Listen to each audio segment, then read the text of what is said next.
The interstellar convergence has arrived. The Doctor Who IP meets EVE Online's IP.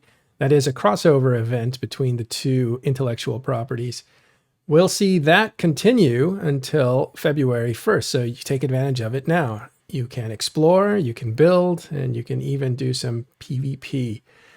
This is one of the seasonal events that happens with EVE Online. And so we'll talk with Ash Dorothy about it with Arcia sitting in. Quick note, Arcia, one of our TIS subject matter experts, who's a fleet commander for Edencom and does a lot of gang warfare, basically PvP on a small scale between like 5 and 10 people. And she is now a CSM member, that is Council of Stellar Management, as Pro God Legend has resigned his seat, and Arcia was the first runner-up, so she's in as an official CSM member halfway through the session. So we'll congratulate her at the beginning of this. Stay tuned, it's all talking in stations after this. HiSec Buyback offers a 90% JITA anywhere in HiSec. Simply go to hisec.evebuyback.com, appraise your items, create a contract, and get paid quickly.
The latest event has hit EVE and is live now, and it will run until February 1st. It is the Interstellar Convergence, and that is a crossover between the Doctor Who franchise and EVE Online. You'll want to check it out. It's very popular already. You can see PCU numbers are going up, possibly because it's January, peak time for EVE Online, but also there's something of interest. We've seen new accounts being made at a very rapid rate, and that leads to the conclusion there are people trying EVE Online for the first time, considering there are a lot of articles out there talking about this as something of a little bit of a media event for EVE Online. So PCU numbers are up. People are liking it that we've talked to. And Doctor Who met with some resistance when it was first announced. I think there was, and we'll discuss this, but there was resistance to the IP mixing, the EVE Online IP mixing so concretely with a different IP. But it was explained with Ash Dorothy as he interviewed CCP Fozzie and CCP Swift on his show. We'll talk about that and more. Welcome to Talking in Stations. I am Matterall here with my friend Arcia. How are you doing, Arcia? I'm doing all right. Thank you. And Ash Dorothy, who's showing us his Eve character instead of his face. How you doing, Ash? Greetings, fellow Empyreans. I am Ash Dorothy, and I have probably spent more time in the Whoverse in the last 2 days than in New Eden. Good, because that's what we're going to talk about. Ash Dorothy and Arcia are both streamers for EVE Online. And Arcia, you stream under a different name. What's that name? The channel is Baleful Dysnomia. It's something I made quite a while ago, and it just kind of stuck. It's a beautiful name. I meant to ask you, like, what does it mean? So Dysnomia is the daughter of the Greek goddess of chaos. So, daughter of Eris. If you know, there's a dwarf planet in our solar system named Eris that has a moon called Dysnomia, but it's from Greek mythology. Oh, okay. So the baleful is your just descriptive part of the... Yeah, that's just an adjective. Yeah, I like it. More Those two jovial go conspiracy. Seriously, Yeah. great name. Like, as soon as I heard it, I was like, that is mysterious. I like classical stuff. Cool. All right, let's get into it. The first thing we need to do is congratulate Arcia. You became a CSM member recently. That is Council of Stellar Management, which are player representatives. There's only 10 of them from the overall player base that are elected to talk with CCP, the developers, and actually give them feedback, be conduits to the people, and also to look over new stuff that's coming out and give feedback before it ever reaches test server for players to look at. Arcia, congratulations. And how do you feel? I mean, I feel pretty good right now. I had a lot of people reaching out to me over the last few days. So I've talked to a lot of people just like since the announcement. I'm looking forward to my half a term or so, CSM 16.5. New and improved, we should say. Yeah. Well, Go so ahead. the bad news is that, like, you know, we're honestly getting pretty close to the CSM election cycle again. So No, you know, I thought that too. We're not. We're actually only halfway. I well, thought that too. either way, my point is that when we do go through the election, now Arcia gets to go in as an incumbent, which hopefully will help, because that's always part of the thing is that, you know, these non-block candidates have to have a really good lightning rod to be able to pull in enough votes. And Arcia was very, very close, as we saw, or as, you know, which is why she got in. Yeah. But now, as an incumbent, that gives her a much more stronger position going into the next election as well. She was an alternate, and ProGod Legend had resigned last week, and that led to Arcia being the next pick. So she came in. Yeah, I came in 11th out of with 10 members on the CSM. That made me the champion of the losers, and now I am the ascended loser. So I am ready to have my Super Saiyan loser powers and It's a big identity. show all those winners what for. That's ProGod, of course, as CCP Swift pointed out, ProGod is off enjoying the slopes, which has some pretty funny connotations. Does it? Slopes, that has a different meaning in Eve world. You know, that's when an alliance dies, you call it slopes because they slope down, and he's on the slopes, as in the snow slopes. Man, I shouldn't have to explain this. I have never heard slopes, but okay, I get what you're saying. Well, now here's the thing, Ashtarothi. I thought too, it's like, well, this is kind of late, right? Like it's, we usually hear the winners of CSM at FanFest, which is coming up in like 2 months, 3 months, but that's not the case anymore, is it? That's well. Last year, didn't they do they started Yes. the candidates at Fan? But wasn't that because the FanFest or the whatever no it was FanFest early? Yeah, there was no FanFest last year. I don't remember why it all happened. But you're right. You would expect us to have heard a timeline by now, but it's hard to say. Either way. No, but the point is, I thought the same thing, that the session was almost over, but really the election cycle doesn't begin until it used to end. It used to end FanFest. Now it begins at FanFest, which means when's the next actual election? Probably June, which means you're halfway through. So Arcia gets a full half. Let me say that again. Arcia gets a half of an entire. A full. She gets a full half. Yeah. Well, that's great. Arcia, you're going into CSM. Have you already like been onboarded? You know, are people getting you caught up on things? I attended one meeting, but I still have some onboarding stuff to do. Was it like that Community meme where you like come in with pizza and there's like fire everywhere and like somebody's swinging around a T-shirt?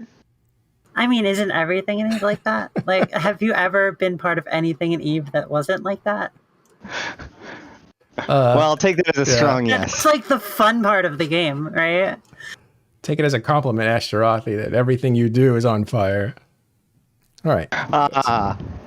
All right. So let's actually, congratulations, Arcia. I'm super excited that you got on there. I'll just say this because the election was over, but we were planning to, like, Talking in Stations was going to make an endorsement, and it was going to be one person, and it was going to be Arcia. That was it. We're just going to say Arcia is our endorsement. You didn't need it, obviously. Garov has a good question, Arcia. Do you know whether or not this, because there's now term limits, does this count towards your term limit, or is this a freebie now for you? I don't know. That would have been my first question. Unexplored territory. The post on the forums from CCP Swift said it counted against ProGod, but I don't know for me. It's not something I'm immediately concerned with. That's a problem for future me. Yeah, fair enough. We'll talk to future you. Well, in a minute, because we're gonna with all this time travel stuff with Doctor Who. We'll talk to the future you quickly. All right, let's talk about Doctor Who meets EVE Online. What happened here? Like, this is something that was announced a few weeks ago, and it's actually in the game now. What happened here? We have a new IP. Right. So, according to my interview with CCP Fozzie, over a year ago, the BBC approached CCP with the opportunity to, like, do this just kind of crossover event. But this wasn't a money sort of thing. One side didn't buy the other for the branding deal. It's just there was a synergistic, thing where they both felt like they could get something out of it. So, it took over a year for it to kind of bounce between the BBC guys and the CCP lore team and upper stuff. And then I think it was towards the end of last year, he said, it finally hit the event team's desk. And they already had some stuff that they wanted to experiment with the events right now. And so they worked it all in and put it together. How did the player base take it? Yeah, the reaction's mixed. No, the original reaction was incredibly negative. Obviously, this is seen by many as a violation. There's never been a crossover event this blatant before. There's never been an intelligent alien outside of in EVE Online, and that's always been an important thing. There's a lot of implications about it, which has caused a lot of angst. But also, a lot of people are just seeing this as, like a sign of selling out or whatever, right? Like, if we're going to get this deal, what's next? So there was a lot of anxiety about it. But then once the event has actually started, I've seen a lot of people are, some people are enjoying the event for what it is. A lot of people are finding it to be very grindy. And some other people are just being, continuing to be negative because of, the fact that it's a Doctor Who event. Yeah. You're familiar with the lore people, or people who love the backstory of EVE Online, who like the IP, who are invested in it. How did they take it specifically? Both of you actually know them. So what do you guys think? So, sorry, go. I think that, by and large, the RP community, I mean, there's different opinions there too, but by and large, people are not happy with the idea of a crossover. They don't like the implications of Doctor Who universe aliens effectively interacting with and entering into our lore in a way, even though it's small. The general consensus is that the way the event was handled, where, like, we don't learn the word Dalek, like our characters don't see the word Dalek or anything like that, and the, like, shown, like, time manipulation is minimized. It was handled in possibly, like, the best they could have handled it in a way that doesn't affect our day-to-day role playing. So, like, shout out to, like, once again, CCP Delegate Zero, who really, really does take his job seriously and interacts with a lot of the role players of Eve. And he's the CCP delegate. Delegate. He's the CCP developer that takes care of the backstory and players who role play their characters in the game. Yeah, he writes a lot of like the lore descriptions, and I assume he and probably others were working overtime. There's a few CCP people who are really communicative with the RP community. Delegate Zero, Fozzie, Convict. And them talking to us has definitely helped. But by and large, some people are interacting with it and stuff. Like obviously Ashtarothi is interacting with it quite a bit. A lot of people are just trying to ignore it and hope it goes away. And just, it's going to be like one of those obscure facts. Oh, remember those biomechanical androids or whatever? We haven't seen them in a bit. Well, we'll get to the actual event in a minute, but going back to the initial reaction, Ashtarothi, you were very quick to get CCP on your show, and you were able to talk to them about it. How did that go? I think it went really well. I was very trepidatious. I was not prepared to be a big fan. I am a big fan of Doctor Who. I'm a big fan of EVE Online, but I was definitely on the side of this is a tainting of our universe, or this is at least could be a very big risk of a signal to us about what this is going to be. But they sat down with me for about 2 hours and we talked about stuff. And I honestly was very pleased with the answers that I got. I was surprised by several of them. You know, the fact that it was the BBC that approached CCP originally, the fact that it had been in development for over a year, the fact that it went through the lore team before it ever went any further. These are all things that I kind of respected. And the idea that, like, so the principle of it is that the Doctor Who universe, for people that don't know, Doctor Who is like bonkers, right? Like it is time travel and dimensional travel and things collapse, all of time and space collapsing in on one point and like just wild, wild stuff. So the whole principle here is not like, does Doctor Who belong in the EVE universe? It's, is the Doctor Who universe weird enough to actually pull in things from other dimensions, from other IPs and from other universes? And the answer is yes. So in that case, we become like almost like a victim of another IP's capabilities, where they are actually pulling things in from an EVE Online IP, which makes no sense to them, makes no sense to us. We have no idea what's going on. And then when it's done, it shuts down. And honestly, I feel okay with that answer. And there are a lot of people that do. I think that the Triglavians and our manipulations of space-time and just kind of how weird everything has started to get in New Eden has made it so that it's pretty easy for us to just write this off as another weird thing. Oh, those are some strange sleepers we ran into or whatever, and we just carry on. And who knows? Maybe there will be an opportunity to pay it off. We don't know if BBC will ever do anything with it. We don't know if someday we'll be able to come look back at this and see it as like another sign of things. I personally find it interesting because we've been kind of circling the drain on this idea that EVE Online has a multiverse, multiple dimensions, multiple realities. And this really feels like, this is the strongest confirmation of that we have, which has some interesting implications for things like the Yanyong and the Talican, or the Triglavians and stuff like that. So, I mean, multiverse is being a thing in EVE Online was basically confirmed with EVE Echoes. So, well, yeah, and that's what CCP Fozzie said. But the CCP lore team has always been kind of pretty firm on the fact that Echoes is non-canonical. And so I just didn't know how non-canonical Echoes was. Like, did it even exist from our perspective? So this seems to both confirm the fact that Echoes at least exists, and that there is the possibility of multiple dimensions.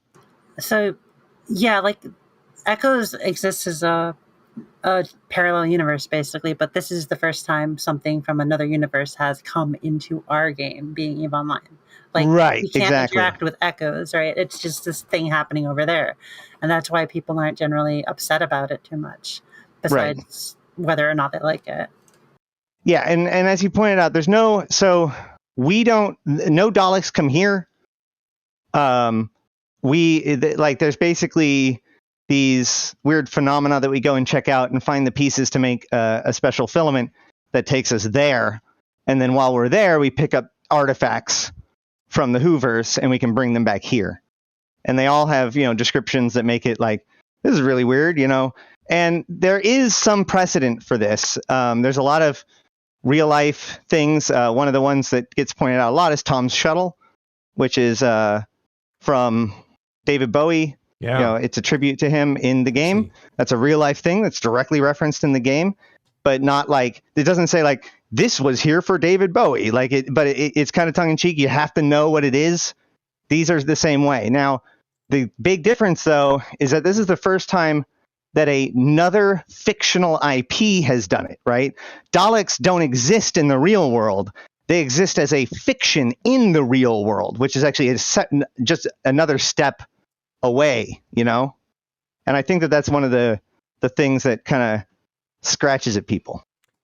There's a beautiful picture made by our TIS in-house art director, Art Hartuk, and he's a great artist and painter, actually. But this is the David Bowie. That's a little tribute to him that he made.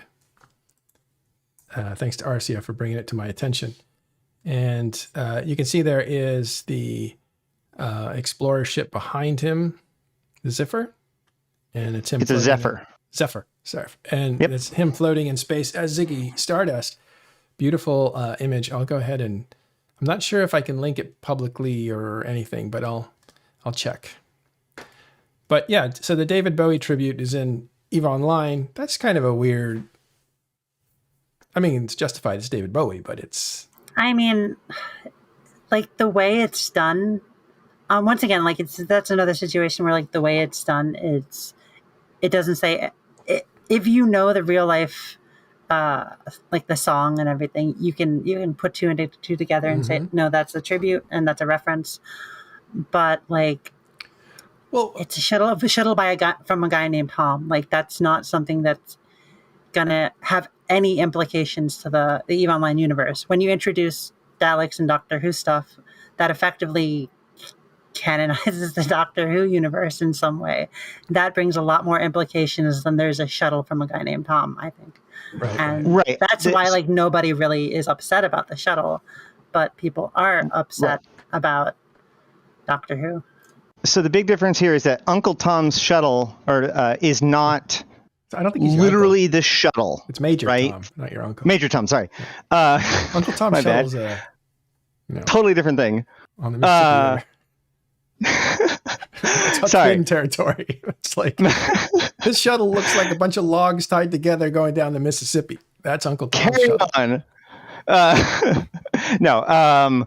So like that's not literally a real thing. Whereas in theory, the Daleks that we meet are real Daleks. It's not just things in New Eden that happen to look like Daleks. It's, which we see sometimes. It is the idea that we are actually entering into the Doctor Who universe, which is, again, another bridge. And in my opinion, I think that the people that are frustrated by that are absolutely rightful to do so. Now, a lot of people have misconceptions. Either they think that the Daleks are coming here, or they think that Doctor Who himself is involved, which that would be weird. If the Doctor Who, if the Doctor himself became aware of New Eden, that has a lot of itself. Would themselves? No, was aware of the Eve universe. Like that has interesting implications because he could go like prevent the Isogen 5 disaster. So let's keep that. Let's avoid that completely. But, I think that there's some misconceptions there. But even if you strip it all away, there is some rightful reasons to be frustrated. And there's also a lot of people, more traditionalists within the lore, especially some of the people that are from like the earliest days, that see this as just another sign of what used to be a hard science fiction universe about space politics becoming about weird ghosts and alien AIs and demons from another dimension, and Well, and it's now also- Doctor Who. It's also giving So- charity to people in need. It's also building science into the game, trying to find exoplanets, trying to solve virus Correct. issues. Like there's a lot of meta going on in EVE Online. But However, And, in both of those examples, they do explain it in the lore. When we did the Tisho samples, we were actually working But- on Drifter samples, and that's how the Sisters of Eve developed the alpha clones, for example. Arcia, go ahead. Sorry. I was pretty much just gonna meme like, but Ashtar out there. What if Doctor Who came here before and caught Kaionoke and He'd regenerate. It'd be fine. yeah, like every time Doctor Who tries to come here, he just gets like wrecked. He like appears in McCullen and gets hit by a Nyx crashing into a station, has to regenerate. But I mean, the larger thing here We isn't just kill Doctor Who. It's fine. necessarily how players take it. That's just the reaction to what's happening. It's more EVE Online seems to be a place where you leverage in your real life skills and a place where you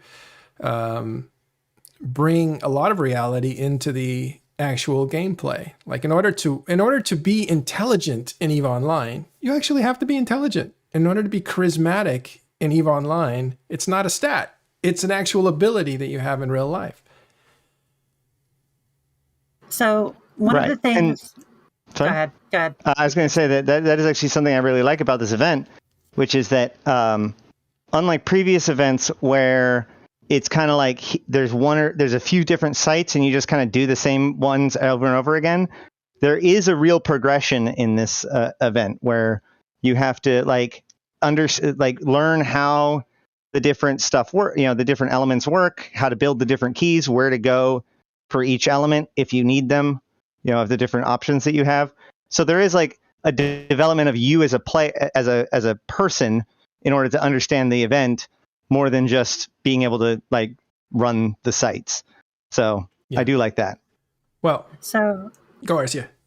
So what I was going to say was but some of the main reasons, besides how like interesting the lore is, one of the main reasons besides how interesting the lore is that our peers in EVE Online really do treasure the game historically, is that if you've ever RP'd in like another MMORPG, a lot of what you actually do in your gameplay is disconnected from your RP.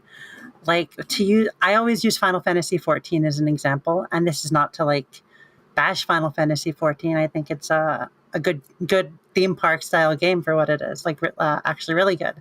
But most of your gameplay is tied up in a main story quest that you can't RP about doing when you actually RP, because it's not like everybody can be the hero of light, right? But in EVE Online, what you do in the gameplay is what your character does, because we are, instead of like all of us having to go down this main story quest, we are thrust into what is a world that we have to find our place in. And compared to a lot of other games that, to a lot of people, and myself included, makes it really, really special. The things I do, I can talk about in my interactions with my character, and I can develop this story that I'm actually doing. Non-RPers and RPers are speaking the same language, because the language is the language of the gameplay, which is all pretty much phrased the way that our characters would use it. In other games, there's a much bigger disconnect between RPers and non-RPers. In EVE Online, we're generally using the same words, we're generally doing the same things, we're generally interacting with one another, shooting each other in space, and we have different motivations for doing so out of character, but like, it's a really special game, and a lot of people, right or wrong, feel that things like this Doctor Who crossover and like instance off content in general threatens the openness of this world and a lot of what makes it special. Oh, very well said. Yeah. I'll take that even one step further. I've said this many times. It is impossible to play EVE Online without our role playing. Like whatever you do, if you're interacting with EVE Online, you are playing a role. Even if you completely ignore all of the lore and don't care, well, guess what? A fair chunk of the Capsuleers are kind of crazy because of their immortality, and they no longer like consider human life interesting, and they treat everything like a game. So even if you are the most gamey, like meta person in the game, congratulations, you're still being your character. To Valamir's point in chat, nobody is saying that our peers are the sole dictators of what can or can't happen in EVE Online. But we have opinions about things that happened and and we express them like everyone else. A lot of people think that the EVE Online community is like especially negative. And I think that comes out of people looking at it as one big EVE Online community when we're actually a lot of different smaller communities who play in different areas of space and have different opinions about different things, and we all complain about something. So it seems like everybody's complaining about everything when it's just everybody complaining about something. One thing that I've heard a lot recently is like, Good point. well, they can explain anything with lore or whatever, and they could just say whatever. And while that is true, the thing is that it's about continuity, right? It's about consistency. It's about the rules. We can take the rules of before and apply them to try to understand what's happening. And if we get it wrong, it's because we didn't understand something in some way, not that a rule changed and it's just arbitrary, right? And in EVE, this is particularly important because unlike a lot of other MMOs or other games in general, there's a couple of books, but they're not like the definitive full thing. There's no, videos to watch or, established canon that is like handed down from on high so much.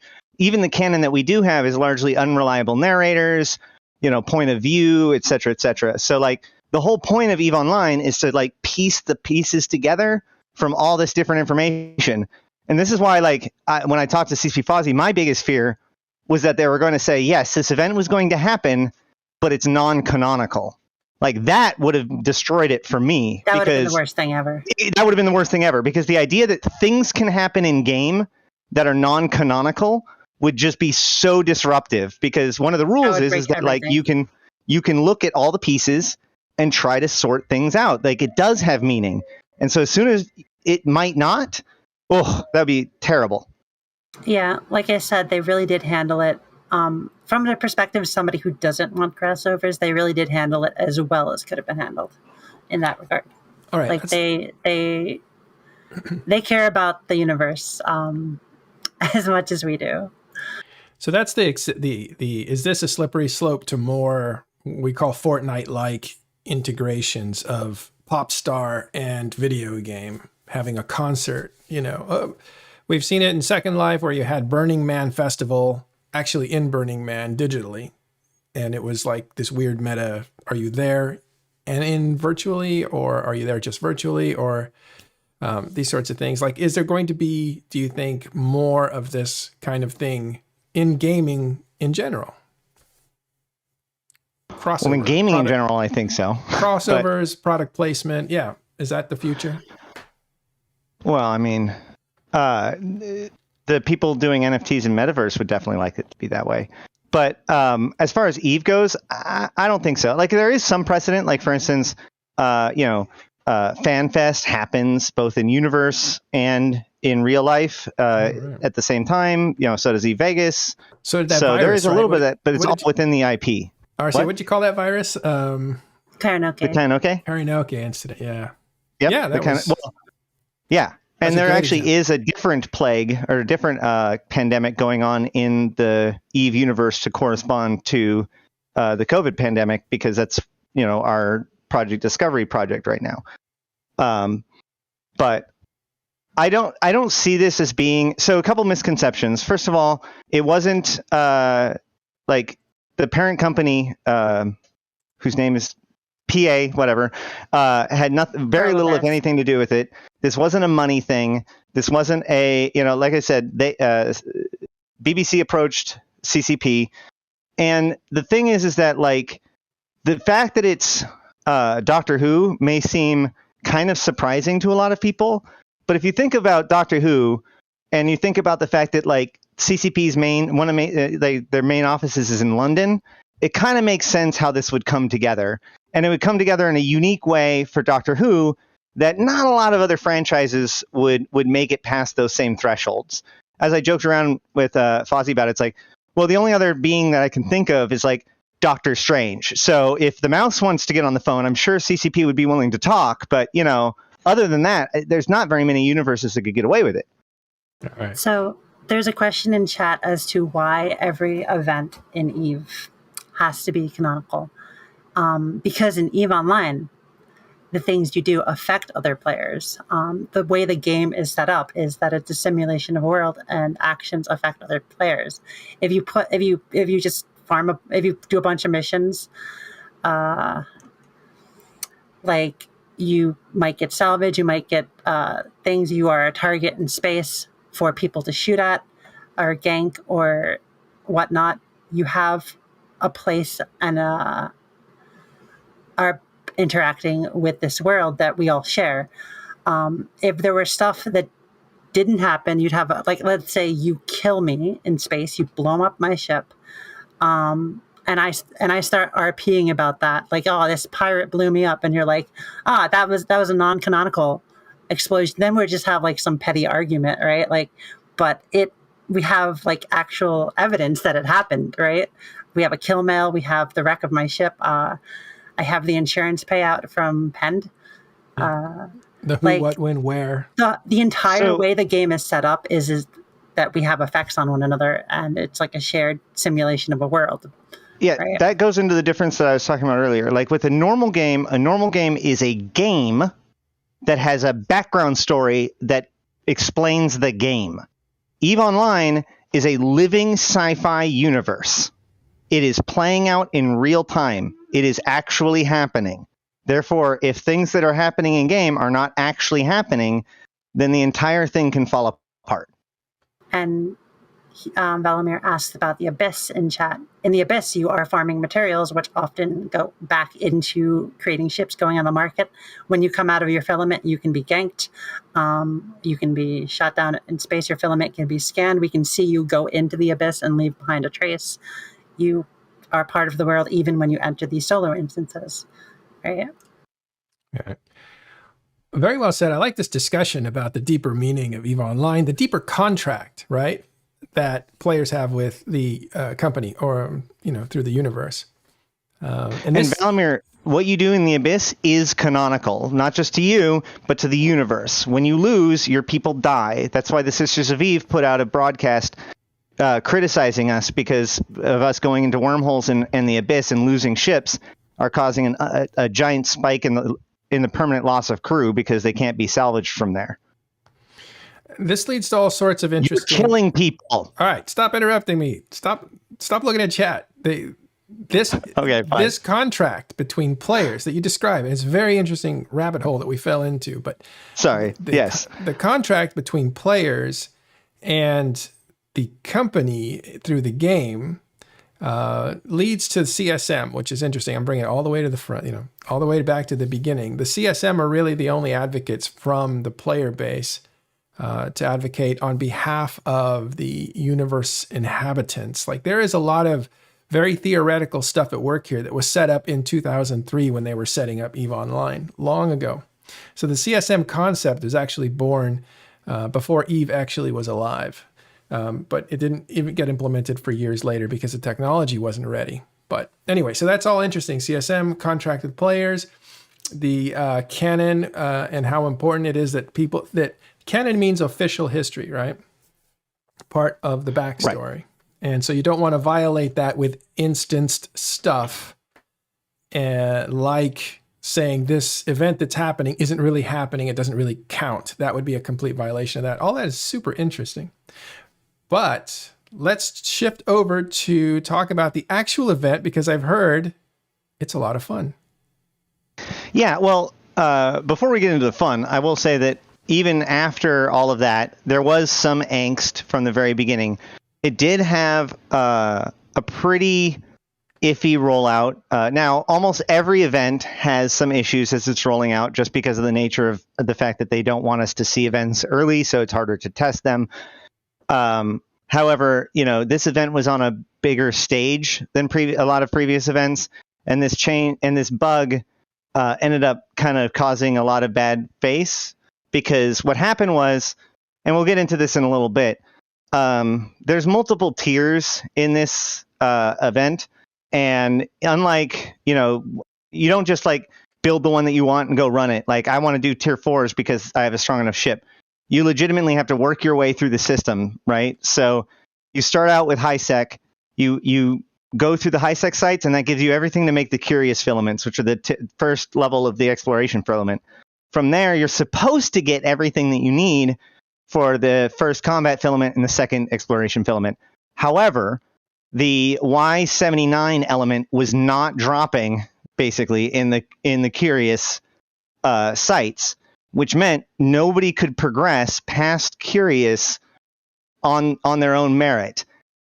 But unfortunately, people who purchased one of the packs on the store, those gave you keys, including the first tier combat. Some of them were even like the second tier combat, I think. And so people would run those sites, get the Y79 from there, and then sell it on the market for like 10 million ISK a unit or more. So people saw the 79 on the market, figured out that that was what it was for. And so this accusation that CCP did this intentionally to try to like gate the 79 behind a purchase kind of came out, until Fozzie said, no, it was a bug. But, obviously some people will continue to be conspiratorial about that. The next day it was fixed, but then there was a new problem. The new problem was that your tasks wouldn't refresh. So basically you only got to complete 3 tasks yesterday, or the day before rather. And then you were done. So once again, people felt frustrated and kind of blocked. But now mechanically it's working. There is still some people that are having difficulty understanding like how to get deeper into the progression. But overall, like, it took a couple of days to get started. And there are a lot of people that like only know about the problem and maybe have not realized that the solutions came out.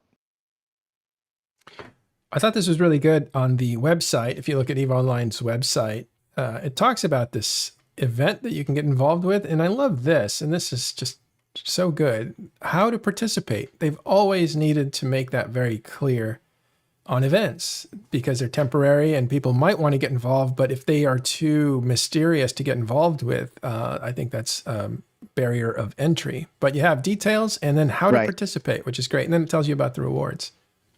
Well, also they came out with a whole blog. Like, they had a couple of videos that talk about it a little bit, and then they have an entire blog entry that was just about getting ready for it. So it had recommendations for the agency, or not the agency. It points to the EVE Academy for like exploration and all that stuff. The one thing I didn't like was that it recommends them go to like the abyssal cruiser fits for the combat sites. Mm-hmm. And I strongly recommend against that, because two of the abyssal cruisers are designed for electricals. So that means that they're designed to expect you to have twice as much capacitor recharge rate as you have. And alphas have bad cap anyways, and Daleks newt people. So I kind of feel like 2 of them are setting those people up for failure, but the Canonical works. But yeah, other than that, like, and then they also had content creators have stuff ready to go, so that way we could, like, I put out a 2-hour guide the day of the event coming out. So yeah, and we saw one of the Explorer guys playing with CCP Paragon. Yeah, Nth Dimensional. Yep, Nth Dimensional. Thank you. And he did a 3-hour stream, and they were just kind of going through it, answering all the questions that people had. So I really like CCP's forum on this event, and it looks like people are participating. Somebody mentioned in chat that it's the PCU, basically the concurrent player count. That's how many people are online at one time, is up to 32,000 now, which is beginning to be a healthy sign. I think once it crosses 40, you're getting into like really good, like that's 2014 numbers. So 32,000 people online at the same time. It's pretty nice, even on a weekend. Are you playing it, Arcia, or are you busy with other things? The event? Yeah. I'm not interacting with it really. Are you? I mostly shoot people. Right. Is this a protest, or are you just not? You doing something else? It's not necessarily like the only event I like interacted with beyond like ganking people doing it was the tribal Liberation Day, right? Oh yeah. Because of my character's defection to the Minmatar Republic and her place in Electus Matari. I only do like limited amounts of hardcore PvE content. Like sometimes I show up with Alliance people when they do incursions, and sometimes I do. So you like to fight other wormhole people. stuff with the Wolfpack occasionally, but most of my gameplay has to do with shooting people, shooting other players and taking their stuff. Other players. Right. Well, cool, Ashtarothi, you have been doing it. Have you been having fun? Oh yeah, I tweeted yesterday. I unironically am having more fun with this event than any event I've ever had, and it is actually probably the most I have desired to just continually play EVE Online in my entire ever. I haven't done my daily leveling roulette on Final Fantasy in 2 days. It takes 15 minutes. I haven't done it yet because I'm keep on playing EVE. So this pulled you out of Final Fantasy, huh? Absolutely. Did you tell CCP Fozzie that, since he's one of the developers of this event? I tweeted it. I did tweet something to that effect. There's been a few people liking my tweets on the CCP side. But yeah, I've heard that, not just from you. I've heard that from many different people. Less than 10, more than 5 that have said this is a lot of fun. And I've seen other people refer to it. So, what you're saying tracks with what everybody else is saying. This is a fun event. If you care about the Doctor Who thing, don't let that stop you from doing this. It's a lot of fun. Right. I mean, don't get me wrong. If you do not like exploration, this is not the event for you. Come back for the Valentine's Day event. That'll be much more your style. But if you like hacking, this is a very fun journey because, as I said, there is a real sense of progression. I have completely finished my track.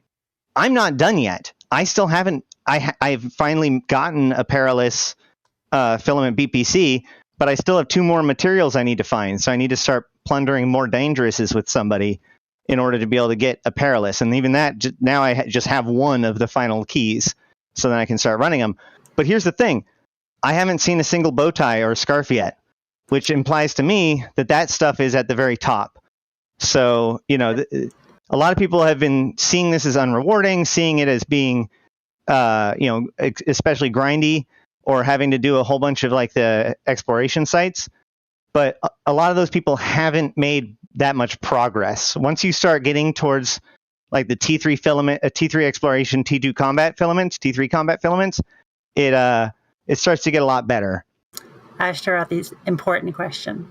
Yeah. What do you think of the scarf? I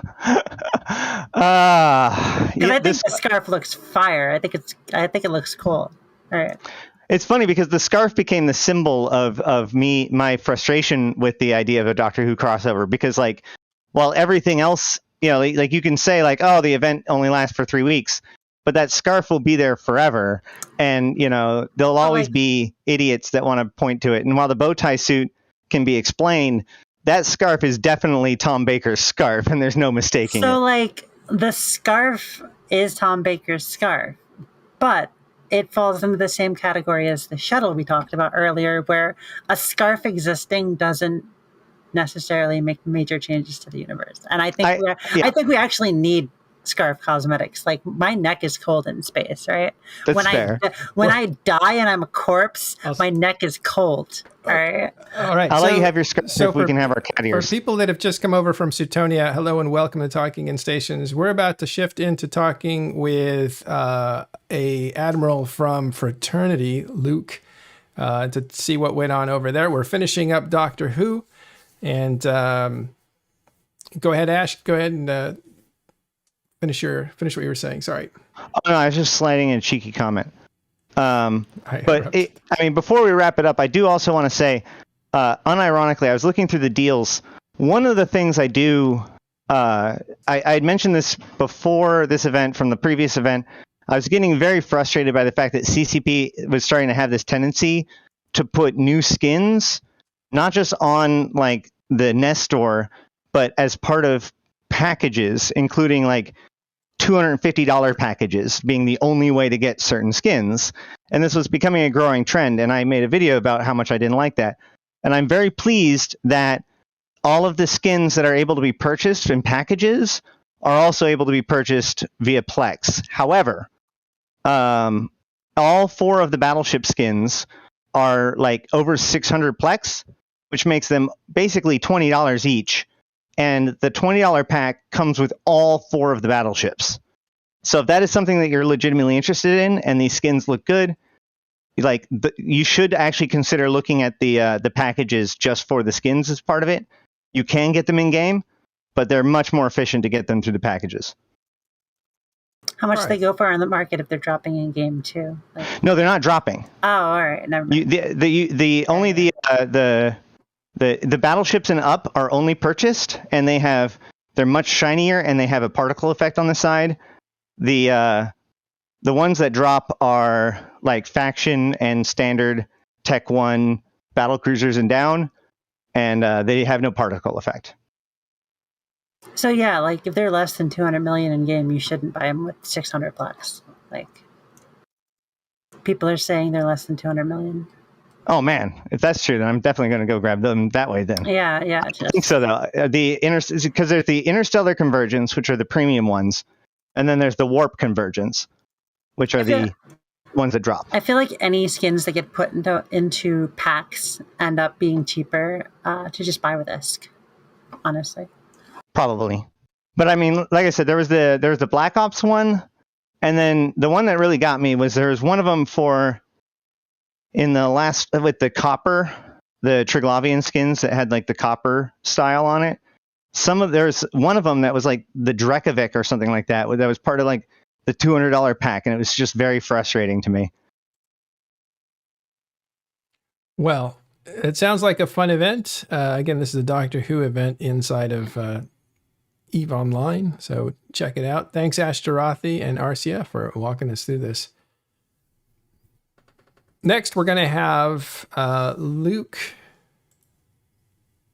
Anninan from Fraternity. He is their English-speaking advocate, I guess. Well, I don't know if it's a diplomat or a fleet commander or both, but we'll talk to him in just a minute to figure out what's going on with the stuff in Pochven.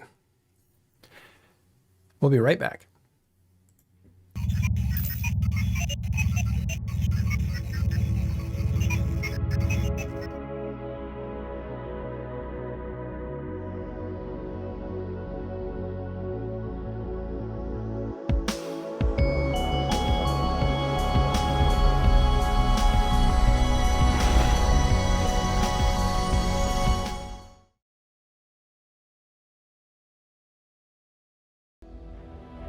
HighSec Buyback offers 90% JITA anywhere in HighSec. Simply go to highsec.evebuyback.com, appraise your items, create a contract, and get paid quickly.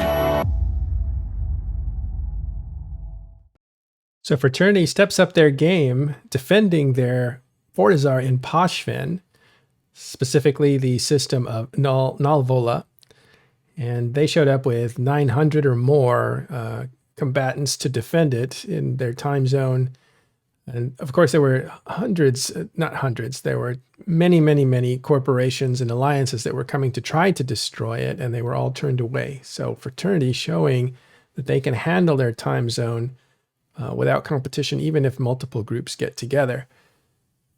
That successful defense was a very interesting show of force for Fraternity, and we'll talk to Luke Anninan about it. That fight happened on January 15th, and it was about a 3-hour fight. We'll describe a little bit of that.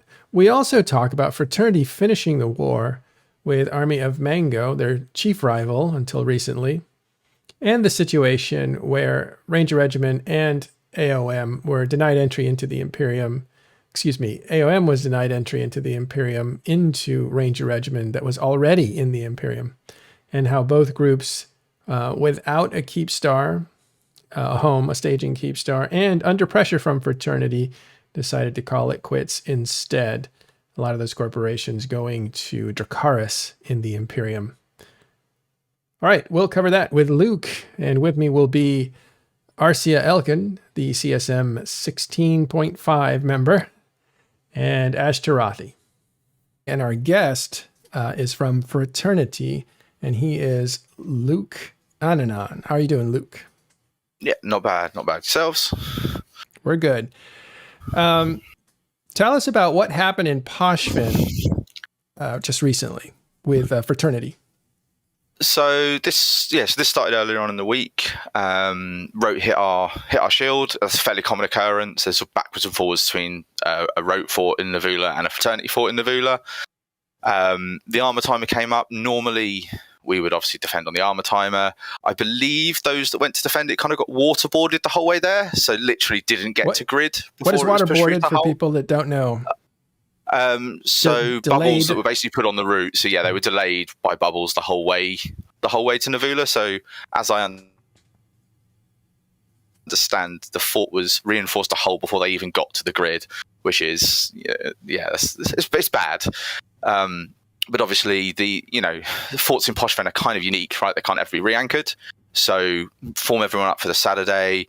We moved some guys in ahead of time, just so we could start to hold the grid. Couple of hours before the timer, we filamented everyone into Pochven, kind of then spend the next hour recongregating before trying to move on to Navula. Got into system probably, I want to say, about 45 minutes before the timer. Set bubbles up on all the relevant in-gates. And yeah, then just tried to hold those gates for as long as possible. I think it was kind of interesting because a lot of the groups that came to third party or to attack the fort, they filamented as well, but they didn't really congregate their kind of numbers together. They took the quickest route to Navula, so there was a lot of fleets kind of half split on the two different entrance gates into Navula. I just need to check because there's one system is it Kirin? There's like a -1. It's like the throne system. Not Kree. Just finding my. Right. So there was no one. So yeah, Kino. Sorry. So nobody obviously came into Kino, but everyone kind of got stuck in Ottala or Canola, while we just tried to camp the gate. Fort started repairing, obviously, because it's a whole timer. It's a 30-minute timer, so it's really tense 30 minutes, kind of seeing what's going to happen. About 15 minutes in, there was like a rush through the gates. There was an attempt to rush on the least defended gate. We kind of about face try to thin the numbers off as they came into Navula, and then ultimately took the fight up on the fort.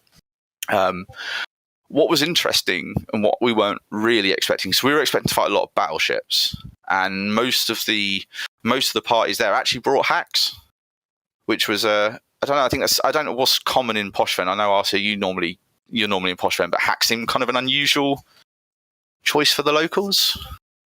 I mean, we've seen hacks before. A lot of the attacks back when we still had structures, they started with Awkworkers using Zealots. We've seen a lot of Serbs. We've seen a lot of Serbs Zealots. We saw a lot of, but yeah, there were a lot of battleships, but with wormholes and a lot of people moving in, maybe they were just difficult. Yeah, so I mean, Rote did use the Raven tactic that Init used to use on the Keepstar. So they did warp a load of I'm assuming cruise missile. I need to double check the kill mail. Ravens to random perches around the fort, and at which point it kind of just turns into who can clear the most Ravens fast enough, right? Now, from a Fraternity perspective, obviously with 900 we had 3-4 different fleets on grid, which kind of gave us the kind of autonomy to just go round and clear Ravens, while other fleets were just killing hacks that were trying to kill our Raven killing squad. I think they did a good job. We weren't expecting the Ravens. I think the problem, obviously, with the one thing I did think that was kind of interesting, it looked like Rote were trying to use the recloner off of a super in Navula, which I hadn't seen used in Pochven before, to try and get their guys back into the fight. But obviously everybody else that wasn't in Rote, I think, were kind of just, they'd die, they'd get podded, they're out of Pochven at that point, right? So reinforcing the numbers becomes really tricky. That's actually a really interesting point, if you don't mind me chiming in. Just as there is no more, you can't anchor new structures, but you could have the structures that were already there. In that same way, these systems were low-sec.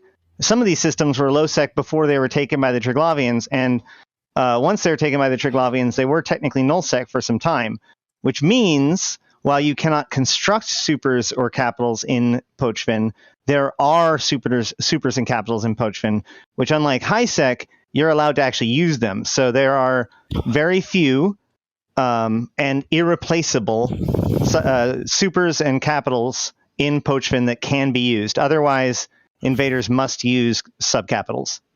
I did notice it looked like no capital ships were on the battle report.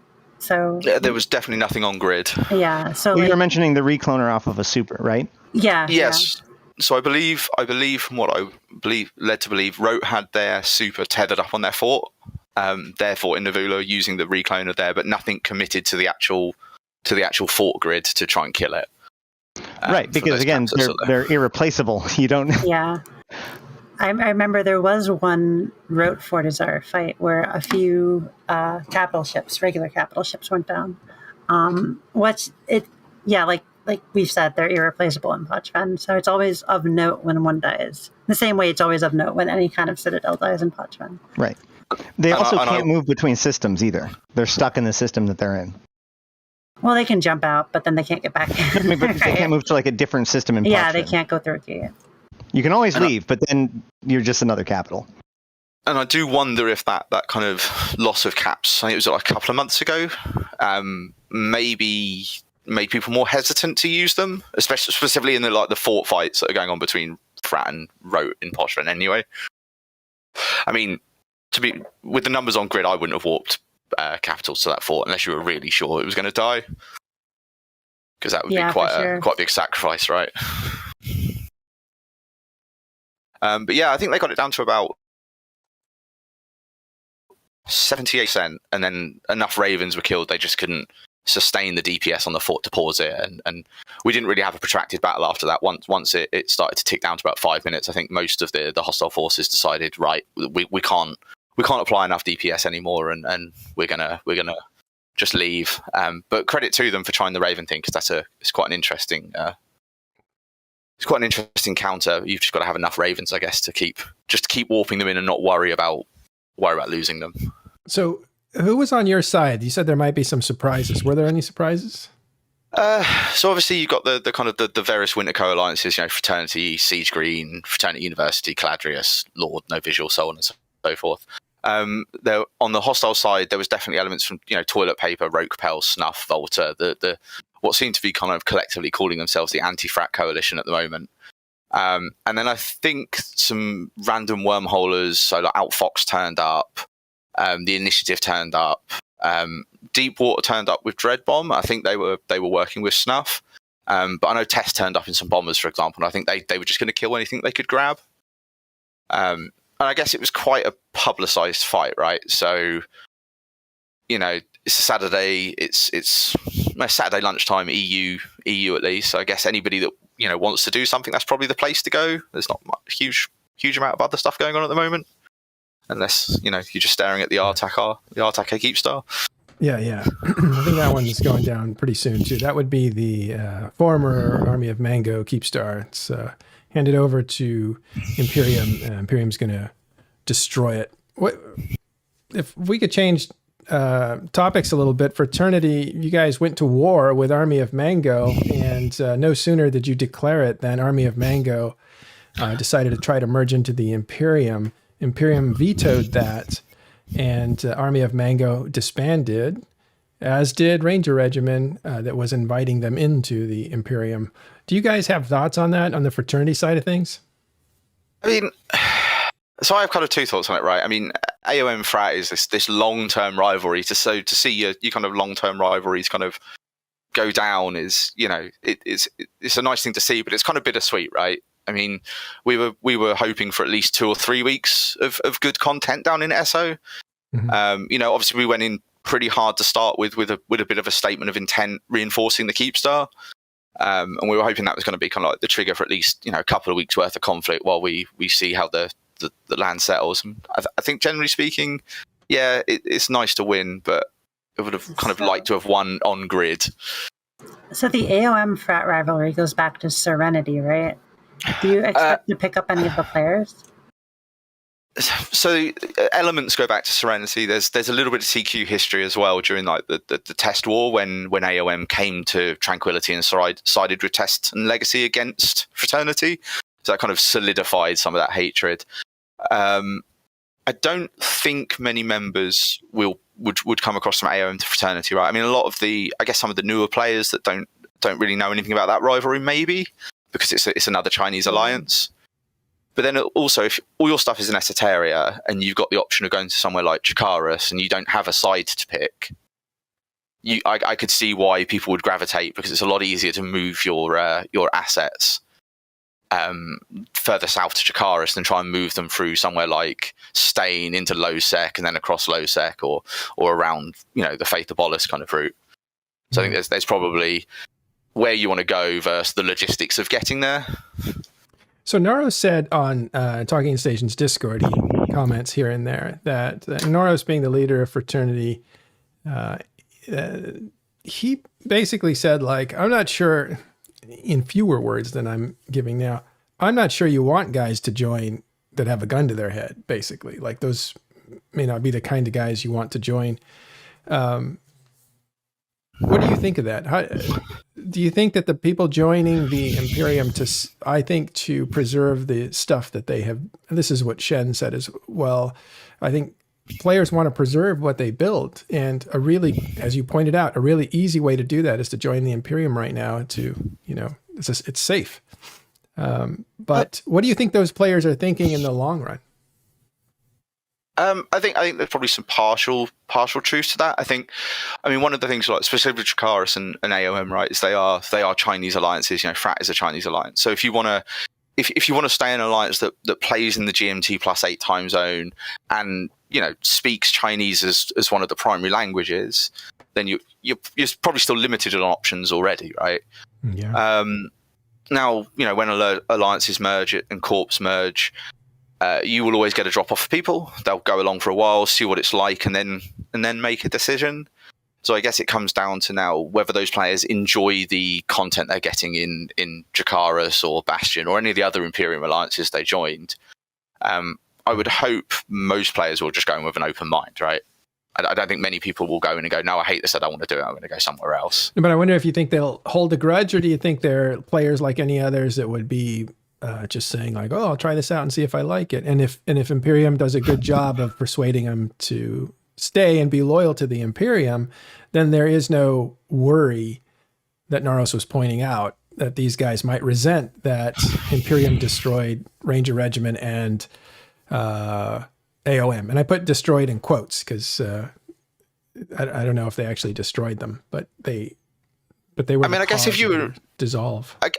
I guess if you were in Ranger Regiment, maybe there might be some people that harbor a bit of ill will, right? People that have been in the Imperium feel like they were in fleets and they did everything they should do as a member, and then just to have Ranger Regiment kicked, reasons aside. I think if you're an AOM member that's going to Chikaris or the Bastion or any of the other groups, I think the question is, do you blame the Imperium or do you blame the way that it was managed on the AOM side, right? Because most people put the faith in their leaders, and so it's going to depend on whether you judge that, like Mantal or whoever made really bad decisions that led to this happening to them. And I must admit, I haven't spoken to any of those players, so I have no personal feel of how they're feeling.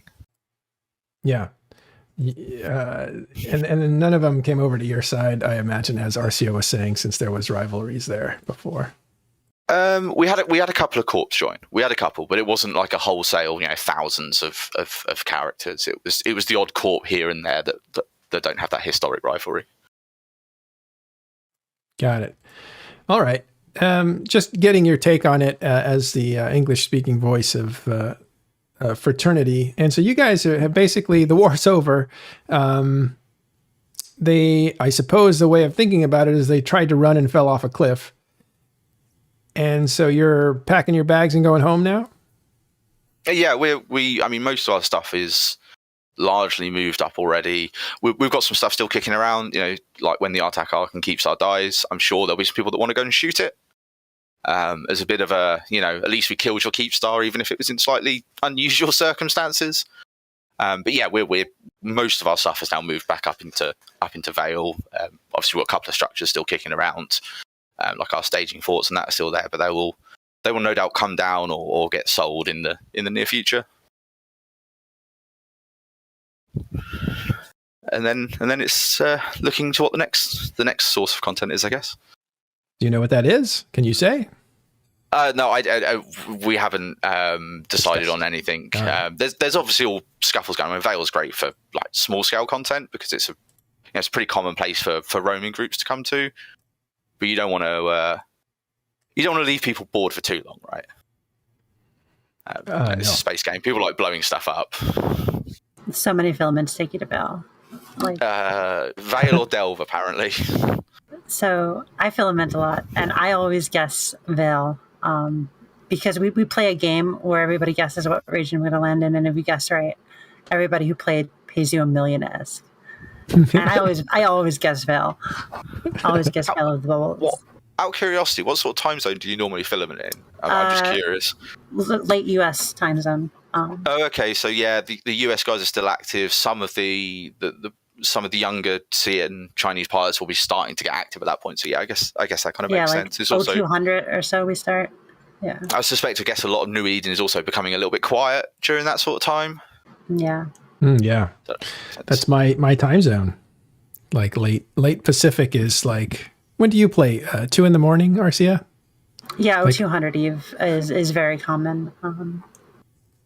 0200 and GMT. It's Eve time, 9 p.m. Eastern. Right now. Okay, so that's my prime time. But I see you playing late into the night. Am I? I go for a few hours, right? Yeah. And I do other stuff at other times sometimes, but that's like the very stereotypical fleet time. Sometimes it's earlier. I like it. It's kind of quiet Eve time. I love that time. Feels like everybody's sleeping. I mean, there's still like 18 to 20,000 people on, right? Yeah. At start, like after like midnight my time, it starts to die down. Yeah. All right. Well, thank you, Luke, for that update and for a little insight on what happened with Fraternity and Pochven, but also what happened during this war. You guys, I suppose you guys won this war, or at least your enemy is gone. And so now you're on to other things. A walkover victory for Fraternity. Yeah, as I said, it's a bit of a bittersweet victory. Yeah. But a victory nonetheless, I guess. Yeah. Did you guys take out AOM's ally Evictus? Were you guys a part of that? So yeah, it was quite underreported. Now the non-Chinese part of Fraternity, which is still pretty, still pretty good size. We were down from mid-September, and we were fighting Evictus with Ferrer and Fast Kicks and the Stainrust guys. And I think Evictus kind of folded mid-December, I want to say. Now, whether or not the two events are, completely intertwined, I don't think an alliance can, to kind of to the point of the World War B2 stuff, you can't kill an alliance, right? It's a community. Whether or not that pressure kind of frustrated people and aided people's current thought processes about folding it along, I wouldn't want to take credit for. But yes, we were fighting them for about 2 or 3 months beforehand. That was some really good fights, actually. Yeah, and that was a big blow because AOM lost a good ally at the time, and it was a big surprise to them. It wasn't something that they expected. Yeah, and I think it removed quite a lot of multi-time zone coverage, right? I think with Invictus, they kind of had a relatively good EU, a relatively good US, and obviously majority of AOM are CNTZ, right? So the moment you lose, the majority of a time zone, you're at worst you're open to having stuff reinforced when the majority of your players are asleep. Which, once you start to get into that spiral of forever defending timers, you can burn out pretty quickly. Yeah, it takes a toll. All right. Well, thank you very much for coming by. Is there anything else or any? I don't know. They used to call them shout outs, but do you have any other last words before we push you over the edge? Other than I was hoping for a fight this morning in Anninan and nobody showed to shoot our Keepstar. Kind of disappointed. Yeah, who reinforced that? I believe it was snuffed out. Oh, your eternal. It's close to Rakpass, right? So could have had some fight there. Yeah, they could have shot it from their house, right? Just shoot out the window at the neighboring system. Yeah, I don't know if they formed and decided not to take it, or if it's just a bit too early for them, to be honest. Well, we'll ask him.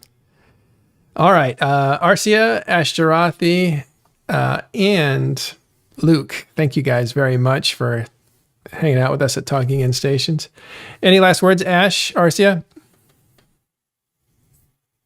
There's a lot of information about this event. Obviously, like I said, I made a 2-hour video about it. You're talking about the Doctor Who event inside of EVE. Who event? Yeah. Sorry, but that actually didn't cover nearly half of the information that we need to. So I probably will be making an addendum soon. So keep an eye on my YouTube channel and on the Twitter as we are posting updates and anything that we find about it.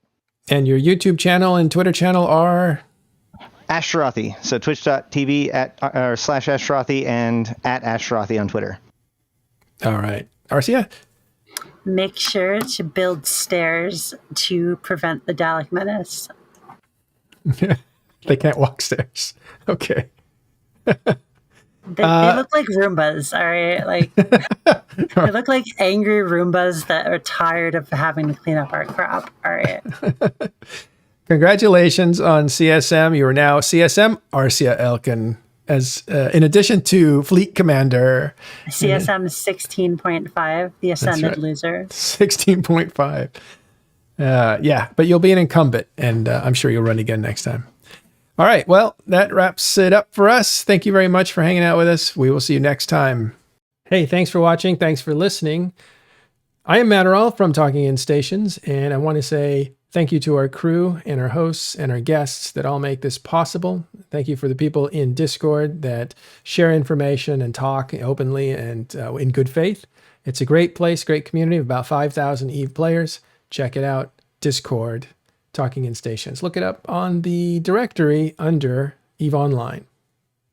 Also, it's a good time to ask, will you support Talking In Stations? Is this the kind of content that you like? And are you willing to put some money behind it so that we can improve our gear, improve our subscriptions, try new technology, and expand the stuff that we cover? If so, consider joining our Patreon. That is patreon.com/Matterall. Or subscribe to this channel. And we haven't set up YouTube, or we don't have any merchandising because we don't really like to ask for money. We've been doing this now we're in our 5th, 6th year, and we're just terrible at fundraising. But it's way past time to ask. So check out patreon.com/Matterall and help out Talking In Stations so we can bring you more of this stuff.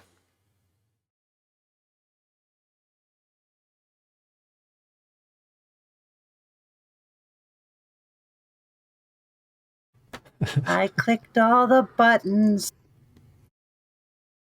I ate corn and mutton, and then I got ready to dance. I don't know what I'm singing anymore, but you haven't kicked me out that door. So I haven't stopped, and we watched RoboCop. That's a Yeah, good it's set. perfect. Yeah. I'm clearly sleep deprived. Hey, Capsuleer, are you a Dr. Seuss fan? Excuse me, Doctor Who fan? Let's not get ahead of ourselves, but who knows? That could be next. I should do it at some point. I'm excited to talk to you. Is this the first or second time we've had you on? Second time. Important question. Yeah. Does Fraternity University have the cutest logo in the game? I think we discussed that last time I was on, and I think it was you, Artie, that brought it up. All I can think of when I think of Fraternity. And you like feel bad when you're looking at the kill mail. And then It is a remember, sickeningly cute logo. God, it's like weaponized great adorableness, right? The Fraternity panda is all like mean looking and like cool, like it's trying to go for a cool vibe. But like, have you not seen the university the one? Fraternity University is one, no. like. Well, I'm just putting it in super podcast chat. There you go. panda you've ever seen. Yeah, that's like a baby seal. That's why you club them. and then feel bad when you look at them. Let's actually bring that up. It's a sickeningly cute logo. Who would attack them?